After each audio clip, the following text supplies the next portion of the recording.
సర్పంచ్ సాబ్ ఖర్చు 17 కోట్లంట. సంగారెడ్డి జిల్లా పటాన్ చెరువు మండలం మొదటి విడతలో గెలిచిన సర్పంచ్ అభ్యర్థి 17 కోట్ల వరకు ఖర్చు చేసినట్టు ప్రచారం జరుగుతుంది.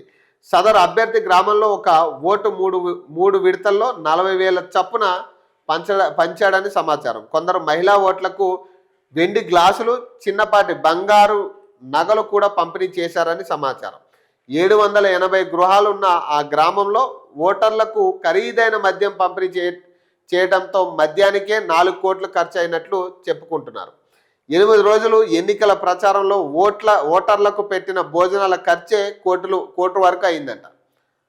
గజ్వేల్ డివిజన్లో ఓ గ్రామంలో సర్పంచ్గా గెలిచిన అభ్యర్థి తాను 15.50 లక్షలు ఖర్చు పెట్టానని చెప్పారు. తన ప్రత్యర్థి 25 లక్షల వరకు ఖర్చు చేసిన ప్రజలు తనపైనే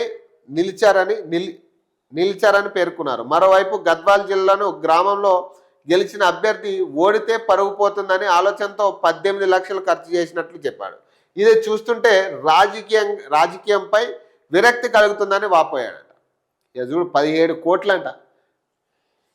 మరి 17 కోట్లు పెట్టి సర్పంచ్కి ఎన్నికైన వ్యక్తికి మరి ఆ 17 కోట్లు ఏడకెళ్ళి వస్తాయి వీళ్ళకి? సరే ఖర్చు పెట్టిండు, ఓకే. మనం బంగారు ఆభరణాలు ఇచ్చిండా, లేకపోతే వెండి ఇచ్చిండా, కాస్ట్లీ మద్యం ఇచ్చిండా పక్కన పెట్టండి. మరి వాడికి ఆ పైసలు ఏడుకెళ్ళి వస్తాయి? మరి ఇప్పుడు 17 కోట్లు ఎవరి దగ్గర నుంచి లాగాల? మళ్ళీ అదే గ్రామం 780 మంది గృహాలు ఉన్న అదే గృహాల్లోంచి లాగాలి వాడు పైసలన్నీ కూడా. లాభం లేనిదే ఎవడు ఏది చేయడు. ఒకటి గుర్తుపెట్టుకోవాలి మనం. లాభం లేకుండా వాడైతే మనకు ఖర్చు పెట్టాడు. ఇక ఊరు అభివృద్ధి అనేది పక్కన పెడతాడు. ఫస్ట్ ఈ 17 కోట్లు ఎట్లా లాగాలని ప్లాన్ చేస్తాడు వాడు. సో 5 సంవత్సరాలు ఈ 17 కోట్లకి ఇంకో 17 కోట్లు వేసుకుని 34 కోట్లు లాగుతాడు వాడు. అది కూడా మన దగ్గరే. సో ఇది వాడి ప్లాన్ అనమాట. సో అందుకనే బంగారు ఆభరణాలు ఇచ్చిండనో, వెండి ఇచ్చిండనో మనం ఓటేస్తే రేపు మనకే చుట్టుకునే పరిస్థితి.